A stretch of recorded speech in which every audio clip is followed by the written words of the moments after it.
Hello, everyone, and welcome back to the Inclusive Pulse.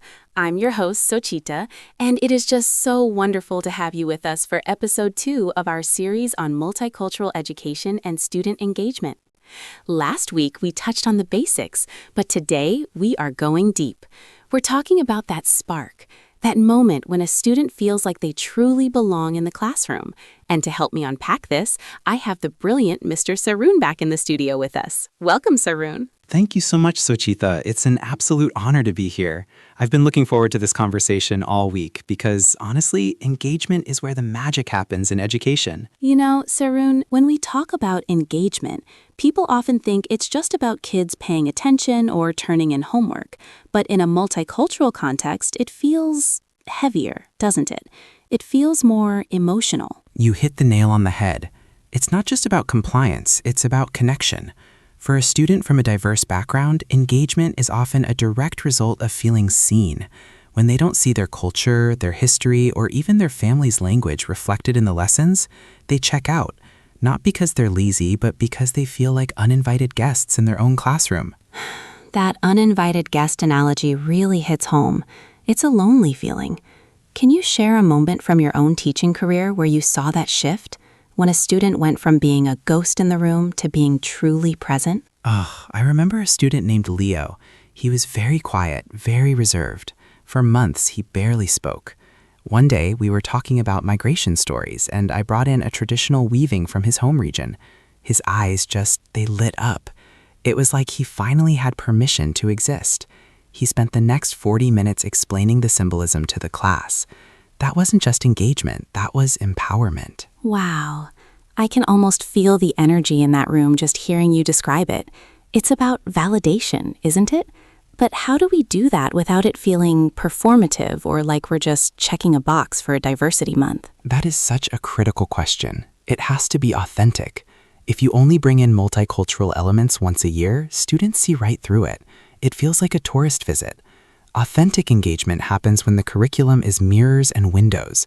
Mirrors where they see themselves and windows where they see others. It's an everyday commitment. So, for the teachers listening who might be feeling overwhelmed, maybe they have 30 students from 10 different backgrounds, where do they start? How do they build those bridges without burning out? Encouragingly, start small and start with curiosity. You don't have to be an expert on every culture. In fact, it's better if you aren't. Ask the students to be the experts. They love it. Ask them about the stories their grandparents tell or the music they listen to at home. When you show genuine interest in their world, they become invested in yours, which is the classroom. I love that. Turning the power dynamic around. It's like saying, I'm here to learn from you too. But what about the friction? Sometimes bringing different cultures together can lead to misunderstandings. How do you handle those tense moments? Those moments are actually the most fertile ground for growth. Instead of shutting them down, we have to lean in. We use I feel statements and we practice radical empathy. We teach students that it's okay to be different and it's okay to be curious about those differences. It's about building a brave space rather than just a safe space. A brave space. I love that phrasing. It acknowledges that learning is uncomfortable. It's supposed to be. If we aren't being challenged, are we really learning anything new? Nodding, exactly. And when students see their teacher being vulnerable, admitting when they don't know something or apologizing for a cultural misstep, it creates this incredible bond of trust. And trust, Sochita, is the ultimate fuel for engagement. We've covered so much ground already, but I want to talk about the parents. Engagement doesn't stop at the school gates. How do we bring the families into this multicultural tapestry? Oh, the families are the secret ingredient. We need to move away from the parent-teacher conference model and toward community partnerships. Invite them in not just when there's a problem, but to share a skill, a story, or a meal. When a child sees their parent respected and valued by their teacher, their sense of belonging skyrockets. I'm getting chills just thinking about the impact that has on a child's self-esteem. It tells them that their whole world is important, not just the parts that fit into a textbook. It's heartbreaking to think how many students have gone through their entire education feeling like they had to leave their identity at the door. We are finally changing that narrative. We are, and it's conversations like this that help us get there.